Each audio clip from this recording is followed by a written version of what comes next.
오늘의 말씀을 가지고 아나니아와 삽베라를 통해 교회에 주시는 말씀 첫 번째 시간을 가져보겠습니다. 교회가 복음과 함께 시작되면서 외부의 위협을 겪고 있었습니다. 그런 가운데서도 은혜가 있어서 공동체가 아름답게 세워져가는 모습들을 우리가 지난 시간 살펴봤습니다. 은혜를 끼치고 은혜를 받으면서 세워져가는 공동체의 모습이 4장 32절에서 35절에서 증언되었었죠. 큰 권능과 함께 부활의 메시지가 전해졌습니다. 큰 권능이라 하면 그 부활의 메시지가 메마른 메시지가 아니라 그 부활을 증거하는 삶을 안고 전해졌다는 것이죠. 사도들 통해 전한 부활의 메시지 그 속에서 사도들과 함께 하시는 부활의 예수님을 보았고 그들을 통해 역사하시는 예수님의 부활의 능력을 보았던 것입니다. 이것이 그들에게 은혜가 되었고 그 받은 은혜는 놀라운 변화를 공동체 안에 파장처럼 일으켰습니다. 한 마음 한 뜻이 되게 했습니다. 이것은 단순한 획일적인 일치가 아니라 하나님을 가장 최고의 우선순위로 두는 데 있어서 일치되었다는 뜻이었죠. 서로가 서로를 함께하는 가운데 하나님 나라를 위해 그것을 가장 최고의 우선순위로 두는 삶의 방향성이 만들어졌다는 의미입니다. 통용이라는 것은 서로의 경계가 허물어졌다는 것이죠. 또한 서로 밭과 집을 파는 헌신 속에서 필요를 채워주는 모습과 나눔이 있었습니다. 받은 바 구원의 은혜가 얼마나 컸는지 각자의 그 관계 속에서 또 소유에 대해서 새로운 시선이 일어났던 것입니다. 이전에 들리지 않았던 이웃의 고통의 소리가 들리고 또 이전에 보이지 않았던 타인의 아픔이 이제 보이기 시작한 거죠. 그런 중에 각자도 어려웠을 텐데 자신의 것을 기꺼이 팔아 나누는 그런 선한 모습들이 일어났던 것입니다. 서로 살피면서 채워주는 것. 그러다 보니 가난한 자가 없는 곳이 되었던 것입니다. 구조적인 가난을 해결했다는 말이 아니라 서로의 결핍이 문제되지 않는 상황들이 만들어졌다는 것이죠.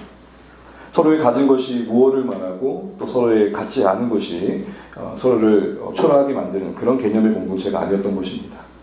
각자 주신 은혜 안에서 나눌 것들을 나누면서 부활의 예수님이 그들 가운데 역사하심을 경험했던 겁니다. 그러면서 죽음을 무릅쓰며 서로를 사랑하는 것이 진짜 인간다운 거구나. 진짜 생명 있는 삶이구나를 경험했던 것이죠. 그 대표적인 예로 오늘 본문을 보게 되면 바나바라는 사람이 소개됩니다. 바나바. 이 바나바라는 사람은 사실은 이름이 아니고 별명인데요. 우리가 이분의 본명보다는 별명인 바나바를 더 잘 알고 있죠. 그 바나바는 그 뜻이 뭡니까? 개역 한글에서는 권위자라고 했었는데 오늘 본문에 보면 위로의 아들이다. 위로를 전하는 자로 이야기해주고 있습니다. 그렇게 불릴 정도로 사도들의 인정을 받았고 공동체의 존경을 받았던 것입니다. 36절, 37절 보게 되면 그런 바나바의 모습이 소개되고 있는데 우리 화면이나 설교를 두고 같이 한번 읽어볼까요? 시작! 구브로에서 난 레이족 사람이 있으니 이름은 요셉이라 사도들이 일컬어 바나바라 번역하면 위로의 아들이라 하니 그가 밭이 있음에 팔아 그 값을 가지고 아멘. 요셉이라는 이름의 뜻은 여러분 구약에도 등장하는데 그 뜻은 더하다라는 뜻입니다. 하나님께서 더해주신 인생, 하나님께서 풍성케 하신 인생이라는 의미가 있습니다. 그럼 보면 교회 안에서도 보면 자녀들의 이름을 요셉이라 지는 경우가 많죠. 근데 우리는 요셉이 없네요. 누가 요셉을 한번 지을 각오 있으시면 더하다라는 의미, 하나님께 더해주신다는 의미인데 한마디로 그의 인생은 그 이름과 어울렸습니다. 주님께서 더해주신 은혜 안에서 나눔을 더함으로 명성과 존경이 더해진 인생, 이렇게 설명해 볼 수 있을 것 같습니다. 특별히 이제 구브로에서 난 레이족 사람이라는 것은 외국에서 태어난 유대인이란 말의 다른 말입니다. 소위 디아스포라라고 그러죠. 흩어진 다른 나라에서 태어난 유대의 혈통의 사람임을 말하는 것입니다. 근데 이 사람이 그렇게 은혜 안에서 이렇게 나누는 삶을 살았을 때 그는 분명 계산된 인생은 아니었던 것 같습니다. 맥락이 큰 은혜 안에서 나누는 자의 예로 소개되고 있으니 그는 그 어떤 다른 것을 기대하며 나눴던 자는 분명 아니라는 것이죠. 다시 말해 33절에 봤던 것처럼 그 당시에 교회 성도들에게 부활의 메시지는 큰 은혜였습니다. 여전히 삶의 결핍이 있고 해결할 문제가 산적히 쌓여 있었지만 하나님의 자녀된 것만큼의 큰 감사가 없다. 이런 고백이 있었던 거죠.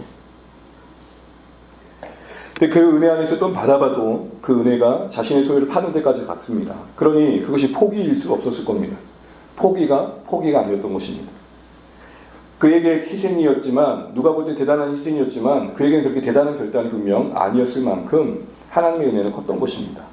잠시 볼 것은 은혜가 우리를 분명히 수고하게 하되 그 수고가 오히려 감사하게 하는 게 진짜 은혜입니다. 은혜는 계산하지 않게 합니다. 은혜는 그 무언가를 기대하지 않게 합니다. 그 은혜는 그 일을 하는 것 자체만으로 고마움을 갖게 합니다. 다른 것을 바라지 않는 것이죠. 그런데 이런 은혜의 아름다운 분위기 속에 뜻하지 않은 일이 벌어집니다.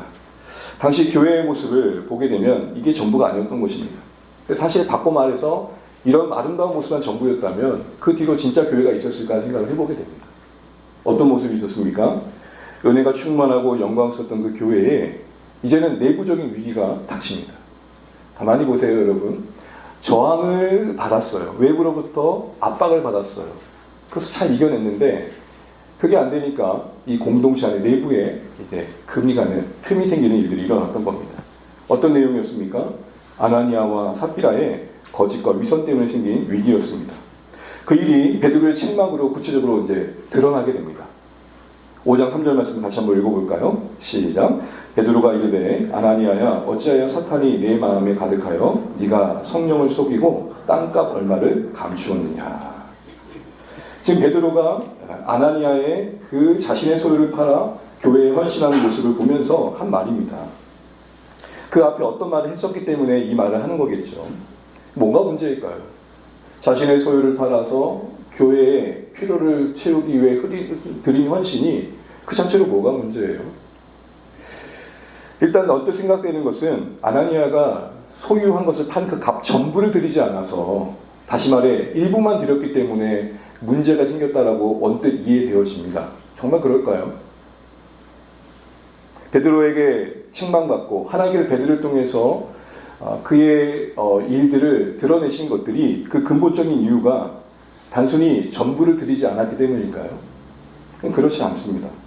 사실 당시 은혜를 받은 무리들 중에도 모두가 다 자기의 소유를 팔았던 건 아닙니다. 내놓은 사람들마저도 한꺼번에 내놓은 것도 아니었습니다. 필요가 생길 때마다 십시일반했었지. 더 나아가서 바나바도, 그 앞에 언급된 바나바, 예로 소개되는 바나바도 자신의 재산 중에 반만 팔았지 전부를 팔았다고 하지 않고 있습니다. 그러니 아나니아 역시 그럴 필요가 있었을까요? 없었을까요? 그렇지 않아도 됩니다. 사실은 그는 그의 일부만 드렸어도 칭찬받을 만한 일을 한 겁니다. 그에겐 그게 최선이었다면 정말로 인정받을 만한 일이었습니다. 얼마를 드렸냐의 문제가 분명 아니라는 것이죠. 4절을 보십시오. 베드로가 그래서 이렇게 말하지 않습니까? 4절 같이 한번 읽어보겠습니다. 시작. 땅이 그대로 있을 때에는 네 땅이 아니며 판 후에도 네 마음대로 할 수가 없더냐. 무슨 말이죠? 땅을 팔지 말지, 판 값을 드릴지 말지는 누구의 몫이다? 아나니아와 삽비라가 하나님 앞에서 각자의 믿음의 양심을 따라 결정해야 될 영역이다. 이렇게 말하고 있는 겁니다. 그러면 전부를 드리지 않은 것 때문에 지금 문제가 되고 있는 게 아니라는 것이죠. 여러분, 교회 입장에서도 지금 이 말씀에 근거해 본다면 아나니아에게 네 땅 팔아서 다 바쳐, 이렇게 말할 권한이 교회에게는 없다는 것을 알게 됩니다. 땅을 팔 것인지의 그 여부와 그 대금의 얼마를 바칠 것인지에 대한 선택은 오롯이 부부가 하나님 앞에서 믿음으로 결정할 그들의 영역이었습니다. 여러분, 헌금은 기본적으로 그 원리가 자원함입니다. 고린도후서 9장 7절의 말씀처럼 인색함으로나 억지로 하지 말지니 라는 말이 가장 중요한 헌금의 기본 마인드고 정신입니다. 근데 간혹 교회가 세워져 가는 과정 속에 성도들에게 그 어떤 특정한 목적을 두고 액수를 정해서 요청하는 경우를 보게 됩니다. 사실 그건 좀 아닌 것 같습니다. 각자가 감사해서 자원함으로 자신의 최선을 그는 고백은 귀한 거지만, 일괄적으로 어떤 직분에 대한 대가를 지불하라고 말하는 것은 말이 교훈을 위한 거라고 하고 훈련을 위한 거라고 하더라도 성경의 헌금의 기본 원리와는 어긋나는 거죠. 또 반대의 경우로 너무 은혜를 받아가지고 갑자기 자신의 전부를 드리겠다고 하는 사람이 나타나는 것도 위험한 일입니다. 만약에 우리 교회 성도들 중에 큰 은혜를 받으셔서 자신의 이 모든 것들을 드리겠다고 할 때 저는 만류할 겁니다. 차라리 쇠고기 사드세요. 만류하는 이유는 다른 게 아닙니다. 그분의 헌신이 잘못됐다는 게 아니라 혹여라도 그것이 일시적인 감정의 고양으로 인한 일일 수도 있거든요. 정말 그게 은혜로 말미암아 점검이 필요하고, 또한 그분이 정말 그걸 드릴 만한 수준이 영적 상태에 있는지를 확인해 볼 필요가 있는 겁니다. 자기가 그럴 만한 실력이 안 되는데 드리잖아요. 나중에 분명히 그게 문제가 됩니다. 제가 부교육자 때 그런 경험을 했습니다. 부흥회 때 사람들이 이제 마지막 날 강사분들이 헌신을 하잖아요. 그 순간에는 어쨌든 헌신을 했는데 어떤 분이 연락이 왔어요. 목사님, 제 지금 고민이 많다고 연락을 드렸는데 그때 그 헌신한 거 조금 낮추면 안 될까요? 그럼 경험할 수 있는 거 아닙니까? 일시적인 감정의 고양인지 진정한 은혜로 말미암은 건지 스스로 점검할 수 있는 기회를 줘야 됩니다. 그렇지 않으면 학문이 됩니다. 만약에 우리 가운데 갑자기 대단한 헌신한 사람이 드러나면 그 어떤 영적 성장의 과정의 중량은 다 생략되고 갑자기 유명한 사람이 될 겁니다. 그게 문제가 됩니다. 기본적으로 아무도 소유를 제 것이라 여기지 않는 하나님 것이라는 태도가 필요하지만, 그렇다고 소유의 모든 것을 일체에 당장에 포기하는 것을 요구하는 것도 신앙은 아닙니다. 성령의 감동하신 가운데 각자의 믿음을 따라 또 공동체의 이해와 지도 속에서 선택해 가는 게 맞습니다. 그럼 뭐가 문제였을까요?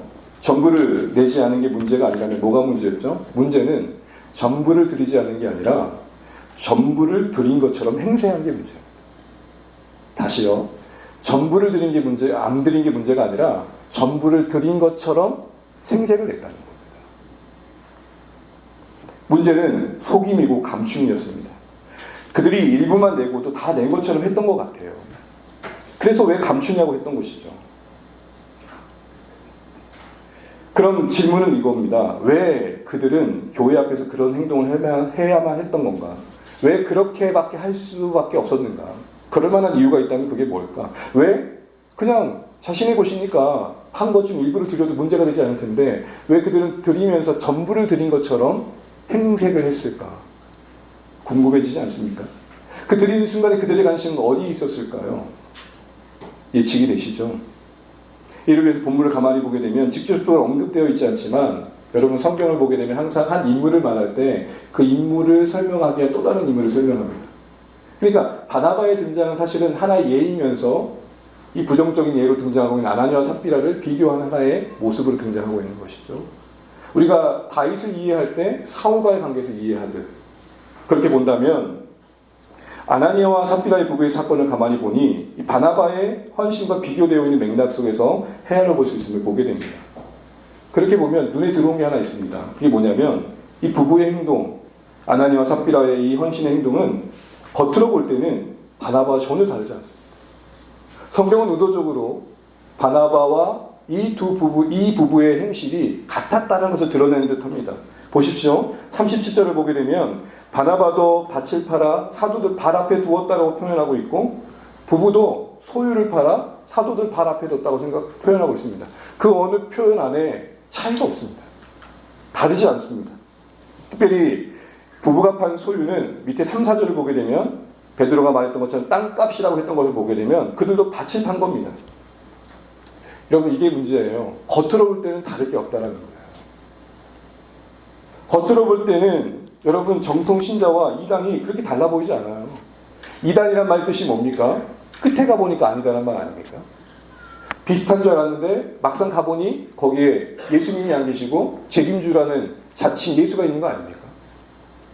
그런데 여러분 열정만 두고 보면 그 이단들의 열정을 따라가기가 어려울 만큼 그들의 모습은 참 남다르죠. 겉으로 보면 비교가 안 된다는 말 드리는 겁니다. 그럼 뭐가 문제일까요? 겉으로 볼 때는 분명 아나니아와 삽비라도 선한 열심으로 비춰집니다.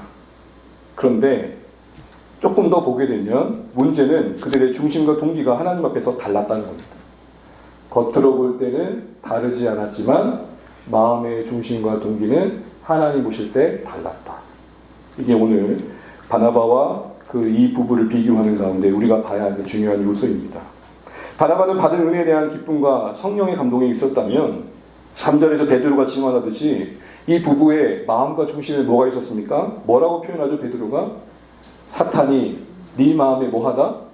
가득하다. 사탄이 가득하다.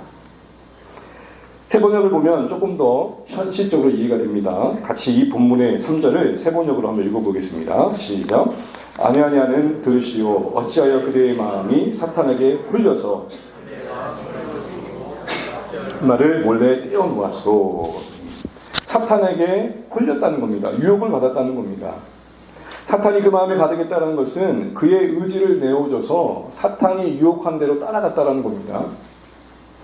바나바와 비교 속에서 언급된 사탄의 유혹에 바나바와의 비교 속에서 고려해 볼 때 그럼 사탄이 유혹한 영역은 뭘까요? 그럼 다른 것이 아니라 인정이었음을 보게 됩니다. 여러분 베드로가 아나니아와 삽비라의 부부를 그렇게 훈계하는 그 앞에 본문에 바나바를 보게 되면 비교 본문으로 가면 바나바는 어떤 면이 강조되고 있죠? 그렇게 헌신했더니 사람들로부터 뭘 받았더라? 네, 존경을 받았더라. 인정을 받았더라. 결국은 요 요소가 이 부부와의 관계 속에서 뭔가 다루어지고 있는 내용임을 우리가 예측해 보게 됩니다. 다시 말해서 교회 안에서 선한 영향력과 은혜를 끼치고 있는 바나바의 존재는 이 부부에게는 어느 정도 시기의 대상이 되었던 것 같습니다. 여러분, 교회 공동체 안에 영적으로 너무 유명한 분이 있는 게 감사의 제목이 되기도 하지만 시험거리 될 수 있다는 것을 우리는 알아야 됩니다. 그래서 저는 유명하지 않은 게 감사합니다.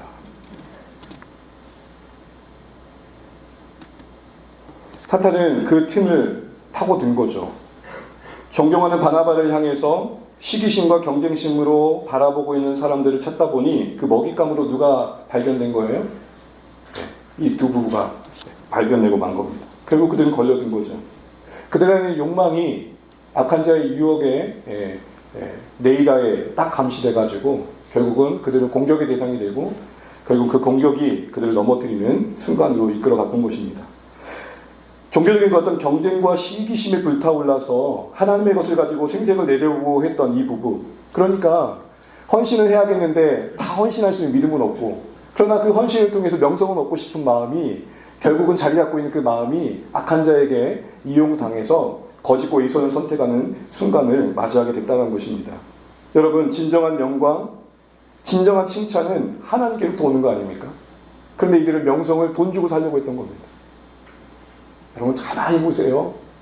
하나님이 주신 것을 사모하는 게 아니라 자신이 취하려다 보니까 드러나는 것은 분명 영적인 행위인데 내용은 뭐가 돼요? 악한 자가 가득한 일이 될 수 있다는 것이죠. 결국 자신들의 실제 모습보다 더 꽤나 괜찮은 사람으로 비춰주고 싶은 영성에 대한 욕망이 스스로를 무너뜨리게 하는 이유가 되었다는 것을 우리가 확인해 보게 됩니다. 사탄이 그들 마음에 가득했으니까 어쩔 수 없는 것이었을까요? 여러분, 항상 사탄의 유혹은 강할 수 있습니다. 강다할 수 없을 만큼 셉니다. 그러나 결국 책임은 우리 자신임을 우리는 잊으면 안 됩니다. 베드로도 보십시오. 네가 왜 성령을 속이냐고 했지 사탄이 성령을 속이냐고 말하지 않습니다. 책망을 누가 듣습니까? 아나니아가 됐습니다. 이렇게 말하지 않아요. 베드로가 야 사탄이 좀 세긴 세지 우야노. 네가 성령을 속였다고 하고 있습니다. 아나니아와 삽비라 부부의 의지에 책임이 있음을 말하는 겁니다. 여러분, 악한 자는 언제나 우리 마음에 유혹을 던집니다. 그러나 그 유혹을 무는 건 결국 누구예요? 우리 자신이라는 것을 놓치면 안 되죠. 사탄의 유혹에 그의 의지를 뺏긴 게 아니라 잘 들어보십시오. 그의 의지를 내준 겁니다.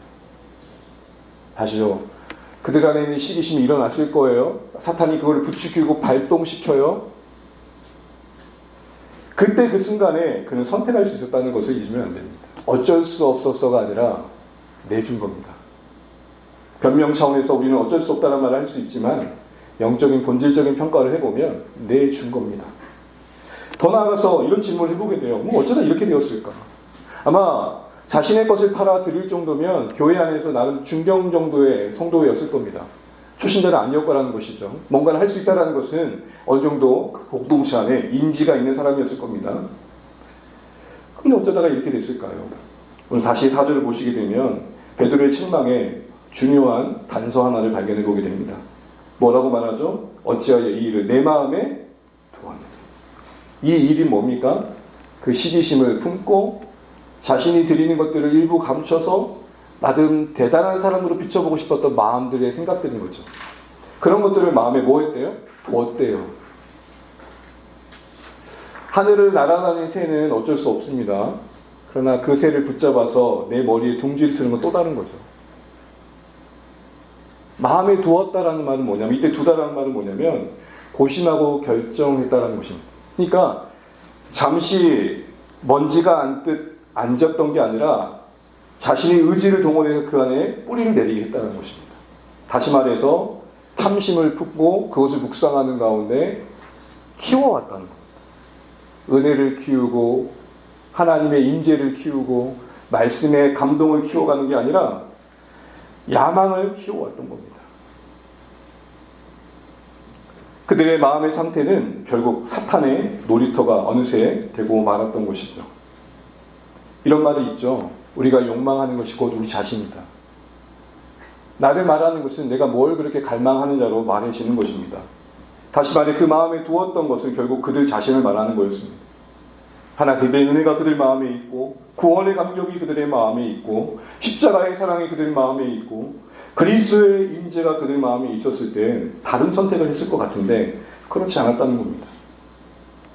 그렇게 은혜가 충만했던 공동체 안에 있으면서도 은혜 밖에 있는 그들의 모습을 보게 됩니다. 말씀 앞에서 자신을 진실하게 마주하며 자신의 인격과 존재가 바나바와 같이 변화되기를 구했어야 될 그들인데 바나바와 같은 존재와 모습을 바라보지 않고 바나바가 얻은 명성만 본 겁니다. 교회 생활 이렇게 하다 보면은 참 인정받고 주변으로 또 사랑받는 분들을 보게 되면 또 마침 그거에 또 어떤 직분을 갖고 있으면 그 직분을 수행하는 그분의 신앙의 인격을 본받아야겠다는 생각보다는 나도 얼른 장로 돼야지, 나도 얼른 뭘 맡아야지 이런 생각이 생길 수 있는 부분들이 있는 거죠. 선한 열심이라는 게 우리의 욕망이 둔갑된 또 다른 형태로도 드러날 수 있다는 사실들을 이들의 모습에서 보게 되는 것입니다. 그러나 여러분 겉모습만 흉내내다 보니까 결국은 그들은 이렇게 무너지는 자리에 서 있음을 보게 됩니다. 신앙을 흉내내는 가장이란 말은 꾸민다는 겁니다. 가장은 가장 위험합니다. 다시요. 신앙을 꾸미려는 그 꾸밈은 가장 위험합니다. 차라리 신앙으로서 멀리 떨어지는 게 더 안전할 수 있습니다. 왜냐? 그 안에 있으면서 그렇지 않은 사람처럼 스스로를 속이고 있는 기만은 자신의 또 다른 인격이 되어져서 여러분 이게 문제예요. 처음에는 죄를 짓는 게 어색한데 시간이 흘러갈수록 그게 편해지는 거예요. 한두 마디의 거짓말은 괜찮다가 나중에 갈수록 어떻게 돼요? 그게 자연스럽게 되는 거예요. 여러분 이 모습들을 보면서 우리 다시 한번 오늘 본문 속에서 우리 나아갈 바를 고민해 보게 됩니다. 사실은 저는 이 본문을 보면서 이런저런 많은 생각들이 지나갔고 또 지난 부교육자 시절을 지나면서 교회를 겪어왔던 모습들 저의 또 어린 시절 때 신앙의 모습들을 많이 돌아보게 되었습니다. 오늘 이 본문의 말씀은 너무 유명해서 모르신 분이 없을 겁니다. 하나님은 이 본문의 말씀을 왜 교회가 은혜 가운데 있을 때 우리에게 보여주셨을까 생각을 해보면서 오늘 저는 이 사실 하나가 우리에게 주시는 교훈이 아닌가 싶습니다. 연약함을 인정하고 우리의 허물을 인정하고 넘어질 수밖에 없는 우리를 받아들이되 그것이 핑계로 삼지 않고 그러기 때문에도 하나님을 의지하는 쪽으로 가기를 바라시는 거 아닌가 싶습니다. 한참 잘 될 때는 자신들의 힘으로 되는 것 같아요. 그래서 여러분 어떤 경우를 보게 되면 어떤 교회 공동체 안에 사역이 잘 돼가지고 사람들의 관심을 받게 되면 주목을 받게 되면 성공의 방식이 하나 생겨요. 이렇게 하면 잘 됩니다. 뭐가 거두어지죠? 은혜로 말미암아 설명할 수 없는 하나님의 일하심이 거두어지고 이렇게 했더니 이렇게 됩니다라는 성공의 방식이 구현되고 마는 거예요. 그러나 여러분 우리의 신앙을 돌아보면 알잖아요. 우리는 하려고 하면 할수록 경험하는 게 실패입니다. 그래서 C.S. 루이스는 그렇게 말합니다. 신앙적 믿음을 실천하면 실천할수록 맞아들이는 건 실패일 것이다. 그러기 때문에 더 엎드려야 됩니다. 두 가지를 한번 생각해 보면 좋겠습니다. 오늘 본문을 보시게 되면 선한 행실이었습니다. 자신의 것을 팔아들이는 그 선한 행실에 죄가 깃들었다는 사실들을 보십시오. 시기가 자리 잡았고 탐심과 경쟁과 또는 편견과 사심과 오판이 우리의 선한 행실 안에 자리 잡을 수 있는 것입니다. 그 사람이 그 선한 미덕을 행하고 있다고 해서 그 사람의 존재 자체도 선하다고 말할 수 없는 연약함과 허물이 우리 안에 있을 수 있다는 것입니다. 자신의 소유를 팔아 그 값으로 이웃을 섬기고 공동체를 섬기는 그 행위에 탐심이 담겼다는 것이 우리에게 말하는 바가 바로 그것입니다. 헨리 나이엔 영성 작가로 알려진 그분은 그래서 이런 말을 합니다. 우리 괜찮으시면 화면이나 노트를 보고 한번 읽어보면 좋겠습니다. 시작. 심각한 아이러니는 사탄은 자기가 가장 안전하게 숨을 장소를 우리가 명백하게 하나님 나라 일을 하는 바로 그곳에서 찾는다는 사실이다. 하나님의 이름은 수많은 악마적 행위를 위해 이용된다. 그것은 사탄의 가장 안전한 가명이다. 우리는 언뜻 생각하면 악한 자는 저 나이트 클럽에다 들이댈 것 같고 저 음침한 곳에 그럴 것 같지만 가장 밝은 곳에 밝은 만큼 어두움이 잘 잡을 수 있다는 사실들을 우리는 오늘 본문을 통해 보게 되는 겁니다. 저 자신을 돌아보게 됩니다. 분명 저는 나름 저 욕심만 챙기려고 살아왔던 건 아닌 것 같습니다. 그런데 그렇다고 해서 저의 전 모습이 주님의 영광만을 위해 들어졌냐고 할 때 또 그것도 아닌 것 같습니다. 사람들이 몰라서 저를 괜찮게 봐주는 면이 있고 칭찬해 보는 거 있지만 하나님만이 아시는 부분이 있습니다. 사역에 어느새 사심이 깃들고 나의 이익이 깃들고 나의 오만함이 깃들고 나의 오판이 깃들고 나의 경쟁하는 마음이 깃들어서 이런 일이 없다고 말할 수 없습니다. 그럼에도 불구하고 제가 오늘 이 자리에 있는 이유는 뭘까요? 여전히 하나님이 기회를 주고 계셨기 때문입니다. 이걸 인정하자는 겁니다. 우리 안에 깃드는 이런 온갖 거짓된 것들이 있음에도 불구하고 여전히 우리에게 새로운 하루를 주시고 계속해서 섬길 수 있는 기회를 주시고 그리스도의 몸 가운데 거하게 하신 하나님의 은혜 안에서 우리 이런 걸 볼 줄 알아야 됩니다. 그래서 저는 여러분 하루 시작 기도에 늘 아침에 여는 기도는 이것입니다. 에레미야가 3장 22절 말씀 여호와의 긍휼하심이 무궁하심으로 오늘 내가 진멸되지 아니함이니이다. 이것이 아침마다 새로우니 주님의 저를 붙드시는 성실하심이 크십니다. 여러분 이걸 볼 줄 알아야 됩니다. 그럴 때 함부로 자기의 생각을 하나님 뜻이라고 공동체에서 목소리를 치게 되지 않습니다. 자신의 행동은 늘 정당하다고 외치지도 않습니다. 왜요? 나도 가오를 범할 수 있는 한 인생이라는 연약함을 인정함과 허물을 보는 안목이 있기 때문이죠.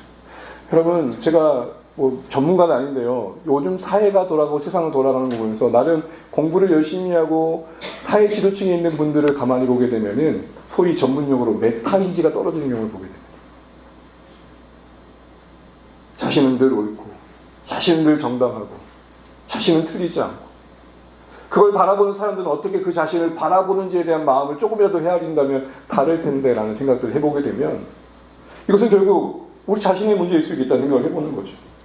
살아가면 살아갈수록 나는 넘어질 수 있는 연약한 자라고 인정하는 사람과 살아가면 살아갈수록 그 쌓인 경륜 속에 굳어져 나는 결코 틀릴 사람이 아니야 이렇게 보는 건 다를 것입니다. 언제나 가오를 범할 수 있는 우리의 연약함과 허물을 보는 겸손함이 그래서 필요합니다. 믿기진 않지만 은혜가 충만했고 사랑이 많았던 이 초대교회의 시기가 웬 말입니까? 네, 그럴 수 있다는 것입니다. 여러분 그런 말 있죠? 극과 극은 통한다. 가장 잘 나갈 때가 가장 넘어지기가 쉬울 때. 가장 많은 것을 가지고 있을 때가 가장 죄짓기가 쉬울 때. 저마저도 그래요. 갑자기 이렇게 여러분 그럴 때 기쁨 있는 순간입니다. 갑자기 주머니를 뒤지는데 10,000원이야 사실. 웬돈 그러면 여러분 그때 가족을 생각하고 우리 하준이 하영이 하는데 간식 줘야 절대 그런 생각 안 해요. 이때다. 이걸 가지고 뭘 사 먹을까? 그리고 돌아다니는 거예요. 근데 배고픈데 아무리 뒤져도 100원도 안 나와요. 그럼 어떻게 돼요? 집으로 가는 거죠. 가진 게 우리를 더 걸려 넘어지게 할 수 있는 요소는 충분하다는 것입니다. 한 개인도 그러하고 공동체도 그러합니다. 초대교회가 가장 잘 나갈 때 이 위기는 그래서 우리에게 교훈이 되는 겁니다. 선줄로 생각할 때 넘어질까 조심하라. 그렇게 한 걸음 더 나아가 우리는 한 가지 생각할 것은 그런 선한 행실에 그런 그릇된 것이 깃들 수 있는 것들을 통해서 우리는 좀 더 보편적인 하나의 사실들을 받아들일 필요가 있습니다. 세상엔 완벽한 사람도 완벽한 교회도 없다는 것입니다. 이 땅의 교회는 건축주의라는 사실을 늘 말씀드렸습니다. 주의 임재가 있어 하나님 나라가 임하는 그날, 그 거룩한 그날까지는 우리는 그 서로의 못난 모습 속에서 아픔을 주고 받으며 자라가는 시간들을 갖게 됩니다. 그걸 통해 나 자신이 깎이며 또 서로가 채워져 가는 것이죠. 그러니 스스로 완벽한 척하면 안 됩니다. 타인을 향해서도 그 어떤 완벽을 기대해서도 안 됩니다. 내 자신이 완벽하지 않는다는 것은 내 허물을 앞서 말씀드린 것도 인정하는 것이고, 타인과 공동체를 향해 완벽함을 기대하지 않는다는 것은 그곳에 연약함이 있음을 인정하고 긍휼히 여길 수 있어야 된다는 겁니다. 여러분, 이 땅에 시험에 들지 않은 만큼 더할 나위 없는 교회는 없습니다.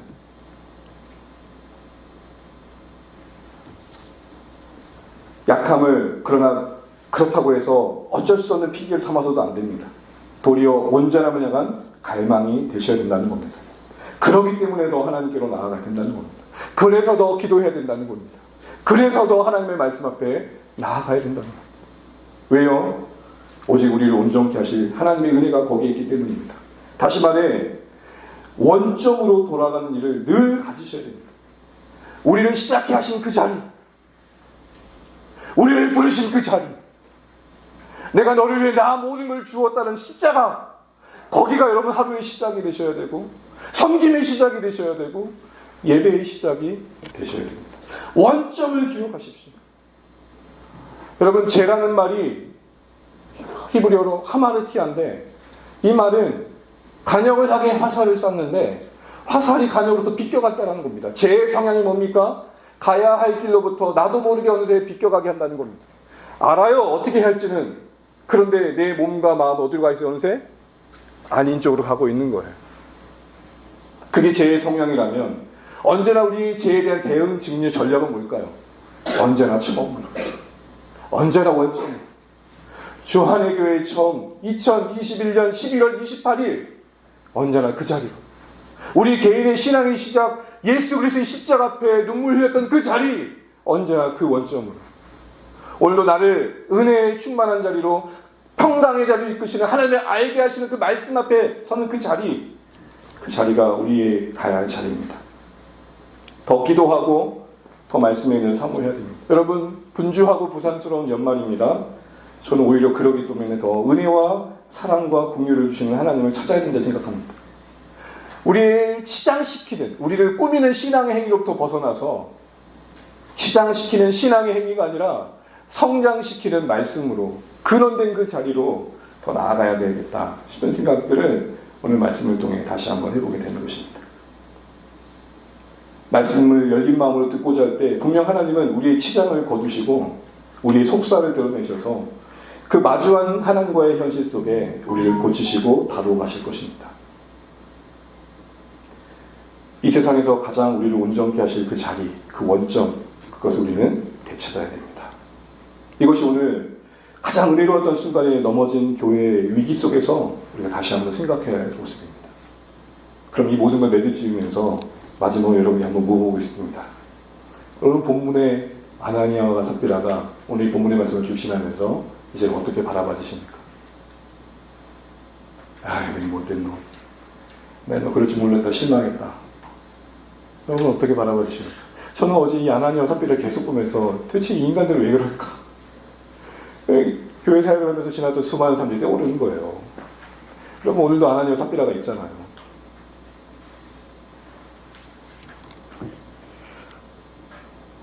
분명 하나님이 이들을 엄중히 다루셨습니다. 그러나 그들만의 어떤 잘못을 드러내기 위해 이 본문이 있다고 저는 생각하지 않습니다. 잘 들어보세요. 이들을 우리는 어떻게 바라봐야 할 책임도 묻고 계시다는 생각이 듭니다. 정죄하고 뭐 저런 인간들이 다 있어 라고 끝내면 그냥 지나갈 일들이지만 그 당사자가 아닌 그들을 보는 우리는 어떤 안목을 받아야겠냐는 것이죠. 갈라디아서 말씀을 보게 되면 지도자에게 이런 말을 합니다. 권면할 때 온유함으로 하되 혹 너 자신도 넘어질까를 염려하고 대하라. 구속적인 의미에서 오늘 이들의 실패와 넘어짐, 그리고 엄중하게 하나님 이들을 다루신 것들은 어떤 의미가 있는지 좀 더 다루겠지만, 오늘 이 본문의 맥락 안에서 본다면 이들을 우리는 어떻게 바라볼지를 여러분 다시 한번 생각해 보면 좋겠습니다. 나쁜 놈들이라고 도장 찍고 넘길 문제가 아닙니다. 이걸 생각해 보게 해서 제가 하나의 예화로 얘기를 마치겠습니다. 여러분, 이 손가락이 몇 개로 보이십니까? 네? 4개요. 4개라고 하면 제가 질문을 했겠습니까? 이게 몇 개로 보이세요? 5개요? 1개요? 각각의 손가락에 그림자를 계수해보면 몇 개입니까? 그림자란 몇 개예요? 8개.